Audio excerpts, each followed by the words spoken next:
গতকালকে আমার ক্যানিং পশ্চিম বিধানসভার অন্তর্গত ঘুটিয়ারি শরীফ অটো স্ট্যান্ডে একটি অধিকার সভা ছিল। আমি যখন যাচ্ছিলাম সেই সময় যাওয়ার পথে ক্যানিং পূর্ব বিধানসভার অন্তর্গত নারায়ণপুর অঞ্চল, সম্ভবত অঞ্চলটির নাম, ওই অঞ্চলের দু জায়গায় আমাকে কালো পতাকা দেখানো হয়। আমাকে যখন কালো পতাকা দেখানো হচ্ছিল, আমি গাড়িটা স্লো প্রথম করি, তারপর গাড়ি দাঁড়া করিয়ে আমি জিজ্ঞাসা করার চেষ্টা করি যে কি কারণে কালো পতাকা দেখানো হচ্ছিল। অনেক চিৎকার চেঁচামেচি করছিল। এমন একে একে করলে সুবিধা হয়। তো কিছু লোকজন বললো যে আপনি যেখানে যাচ্ছেন তারা সব গেঁজা, এই ধরনের অনৈতিক কাজ করে, ব্যবসা করে, ডিলার সব আমাদের গ্রামের ছেলেদেরকে ধ্বংস করে দিচ্ছে। আমি বললাম আমি এই ধরনের যদি ঘটনা ঘটে আমি গিয়ে গাঁজার বিরুদ্ধে বলবো। তার মধ্যে যেহেতু আমার সময় স্বল্প হয়ে আসছিল, আমার গাড়িটা আস্তে আস্তে আবার বার করে নিলাম। তার থেকে 1-150 মিটার কি একটু বেশি এসেই আবার বেশ কিছু রাস্তায় মহিলারাও প্ল্যাকার্ড নিয়ে কালো পতাকা নিয়ে দাঁড়িয়েছিল। আমি দাঁড়িয়ে গেলাম। আমি বললাম, মা কি সমস্যা গো, কি হয়েছে, কালো পতাকা দেখাচ্ছ কেন?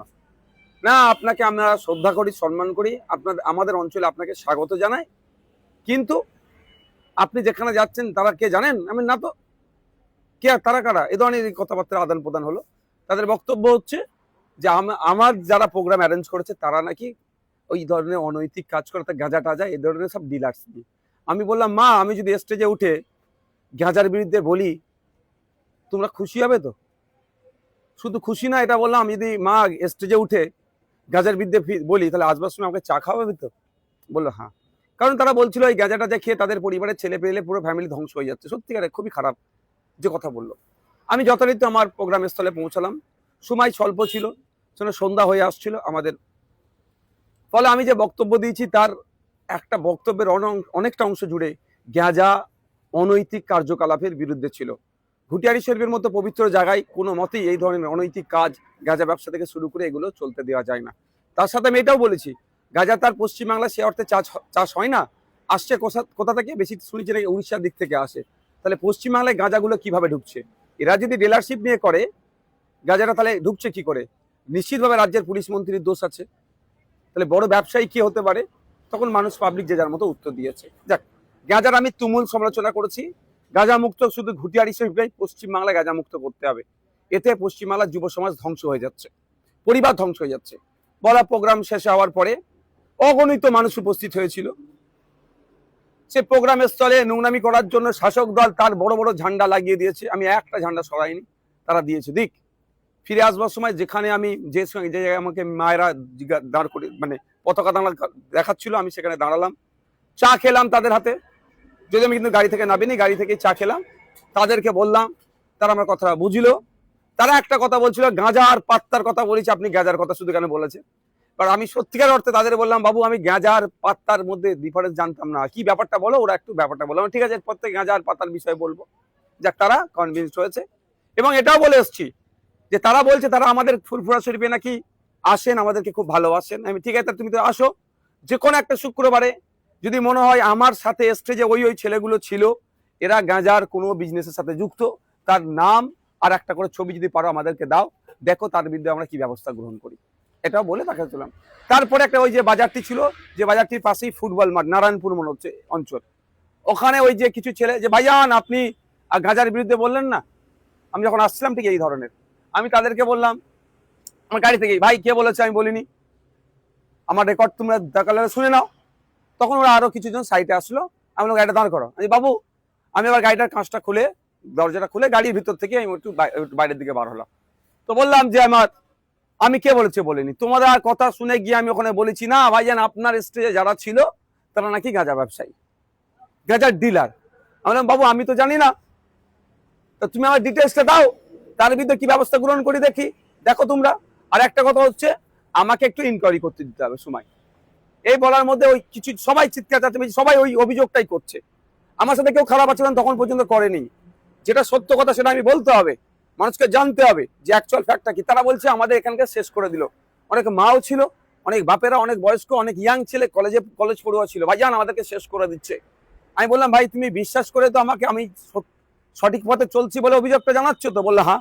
আমি তাহলে ঠিক আছে, তুমি তাহলে যারা যারা এই অন্যায় কাজ করছে আমাদের পার্টির নাকি ঝান্ডার নিচে আছে, তাদের ডিটেলসটা আমাকে দেবে। ওরাও এক প্রকার কনভিন্স হয়ে যাচ্ছিল। সেই সময় 2-4টে লোক আসে, দেখলাম কি ওই ভিড়কে, তোমরা যাও তোমরা যাও তোমরা যাও, আচ্ছা আপনাকে আর বলতে হবে না, আপনি চলে যান। ব্যাপারটা একটা বোঝার আছে। যাদেরকে আমাদের বিরুদ্ধে খাপিয়ে তোলার চেষ্টা করেছিল, বাস্তব কথাটা বলেছি, তারা বোঝার চেষ্টা করেছে। তাদের লড়াই গাঁজাকে বন্ধ করার যদি সত্যি করে হয়, আমিও গাঁজা বন্ধের পক্ষে, গাঁজার যেটা চলছে এর বিরুদ্ধে আমি। সুতরাং তারা কনভিন্স যখন হতে শুরু করলো, দেখলাম এটা হলো। এবার তারপরে আমি বললাম ঠিক আছে, অবশ্য ভালো থেকো। যদিও তারপরে বললাম ওর মধ্যেই যদি কারো মনে হয় যে এরা অন্যায় করছে, আমাদের পার্টির সাথে যুক্ত আছে, তাদের ডিটেলসটা দাও, তাদেরকে আমরা একটু টাইম দাও, ইনকোয়ারি করে তাদেরকে বহিষ্কার করে দেবো, বার করে দেবো, কোনো সমস্যা হবে না। কারণ আমরা সমাজ ব্যবস্থা পরিবর্তনের জন্য রাজনীতিতে এসেছি, এই গাঁজা মুক্ত সমাজের জন্য এসেছি। আর আমাদের ঝান্ডা ধরে গাঁজা তো বিক্রি করবে, তাহলে তাদেরকে কোনোদিন রাখতে পারি? বলার পরে আস্তে আস্তে আমরা আসছি। রাস্তা দু সাইডে প্রচুর লোকজন দাঁড়িয়ে আছে, ভালোবাসার মানুষও আছে, তৃণমূলেরও লোক থাকে। কারণ যখন আমি যাচ্ছিলাম, প্রথম যারা আমাকে কালো ঝান্ডা দেখাচ্ছিল, যে ঝান্ডা দেখাচ্ছে সে হাসছে। আমি তাকে বললাম, বাবু হাসলে, এরম ভাই বললাম যে হাসলে আর বিপ্লব হয় না, তুই প্রতিবাদও করছে, হাসছো কেন? মুখ বিনা হাসিতে কালো ঝান্ডা দেখাও, সে হেসেই যাচ্ছে। আসবার সময় তার সাথে দেখা হয়েছে, তার হাতে ঝান্ডা ছিল না, তখনও হাসছিল। দেখা সব মানুষজন থাকে যেভাবে তাকে আমাকে স্বাগত জানাবে বলুন, বা আমার প্রতিবাদের জন্য তারা দাঁড়িয়ে আছে, যেটা ভাষায় নেবেন। রাস্তার দু সাইডে প্রচুর লোকজন দাঁড়িয়েছিল। এবার আস্তে আস্তে তাদের হাত দেখাতে এসেছি, কে কেমন আছে না আছে করতে করতে আসছি। ঠিক বাজারটা শেষ হবে, সেই খবর পাচ্ছি নাকি আমাদের শুভাকাঙ্ক্ষী কিছু যারা প্রোগ্রামে গিয়েছিল, বাইকে করে ফিরছিল, তাদের উপর চড়া হয়েছে। এই চড়াওটা হয়েছে, নোংরামি কাজ করেছে। এটা এবার যখন যারা আমাকে প্রথম বলছিল ভাইজান গাঁজা নিয়ে প্রতিবাদ করতে হবে, আপনি গাঁজাওয়ালাদের প্রোগ্রামে যাচ্ছেন, তারা আমার কাছে ছিল। আমি বললাম, বাবু এটা কি হলো? তুমি আমাকে সঠিক দিশা দেখাচ্ছিলে, আর এই ধরনের অন্যায়টা কারা করলো? তখন ওরা সরাসরি বলছে ভাইজান এটা আমরা করিনি। তাহলে কারা করলো? ওটা কারা করলো? এখানে বুঝতে অবকাশ লাগছে না শওকত মোল্লা সাহেব, যে ক্যানিং পূর্বের মতো জায়গাতে মানুষ রাস্তার দুধারে ঢল নেমেছে। চন্দনেশ্বর থেকে শুরু করে, নারায়ণপুর থেকে শুরু করে বিভিন্ন জায়গায় ক্যানিং পশ্চিমের মানুষ, হাজার হাজার মানুষ রাস্তায় নামছে, আতঙ্কিত হয়ে গেছে বলে আমাদের কর্মীদের উপরে চড়া হয়েছে। দুর্ভাগ্য, সেখানে কিন্তু পুলিশের একটা অংশ ছিল। প্রথমে তারা নীরব দর্শকের ভূমিকা পালন করে, যখনই হয়েছে আমি আমার কর্মীকে মারবে, আমার ভালোবাসার মানুষকে মারবে, আমি তো চুপ করে থাকতে পারবো না। আমি গাড়িতে নিয়ে পড়েছি। পুলিশ এসে বলছে সাহেব আপনি গাড়িতে উঠেন, আপনি চলে যান। আমি কেন যাব? আমি যাবোটা কেন?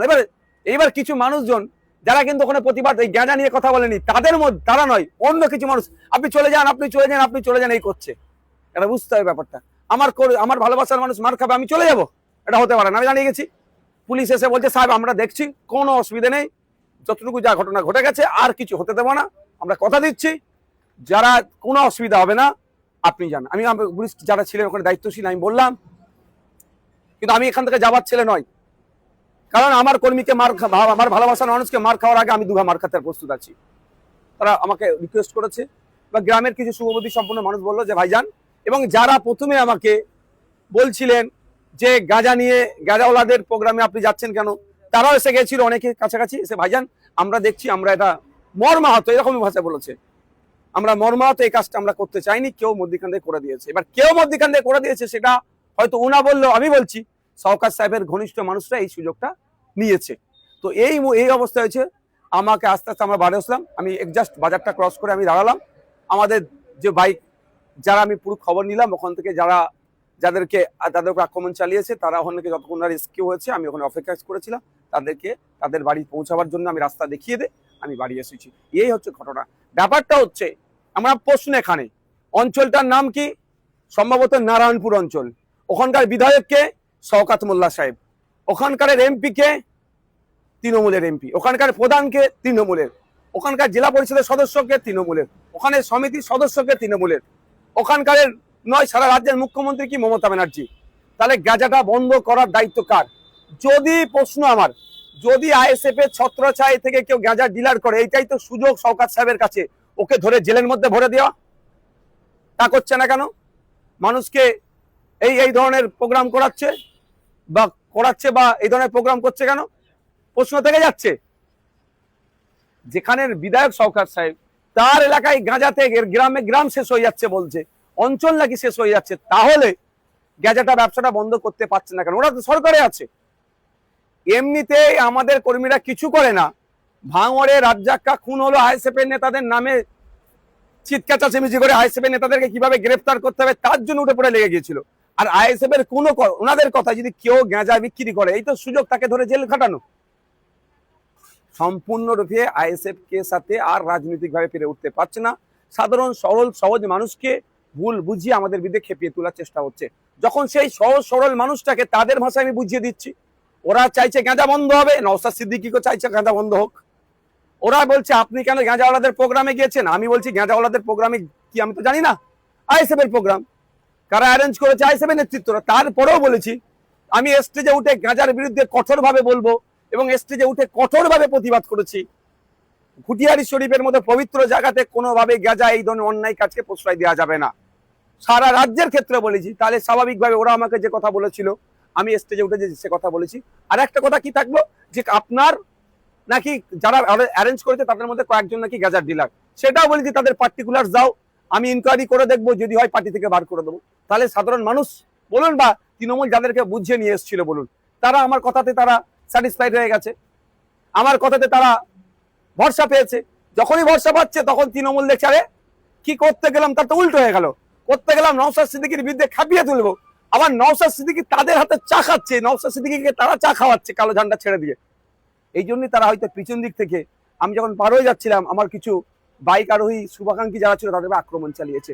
কাপুরুষরা পিছন দিক থেকে আক্রমণ করে, বীর পুরুষরা কাজ করে না, বীর পুরুষরা সামনে থেকে লড়াই করে। আমি আবারও বলছি ঘুরিয়ারি শরীফ না, সারা রাজ্যের গাঁজা বন্ধ করতে হবে। কোনোভাবে গাঁজা পশ্চিমবাংলায় চলবে না। আর পশ্চিমবাংলায় গাঁজা আসছে কেন? সব থেকে দায়ী মমতা ব্যানার্জি। মমতা ব্যানার্জি রাজ্যের মুখ্যমন্ত্রী, পুলিশ মন্ত্রী, সে টাকার পরেও কেন এলাকায় গাঁজা ঢুকবে? যদি এরা গাঁজা ডিলার হয় তাহলে গাঁজার তাহলে ওয়েস্ট বেঙ্গলের জন্য কে দায়িত্ব নিয়েছে গাঁজা সাপ্লাইয়ের? এই প্রশ্নটা আমি সাধারণ মানুষের উদ্দেশ্যে ছেড়ে দিলাম।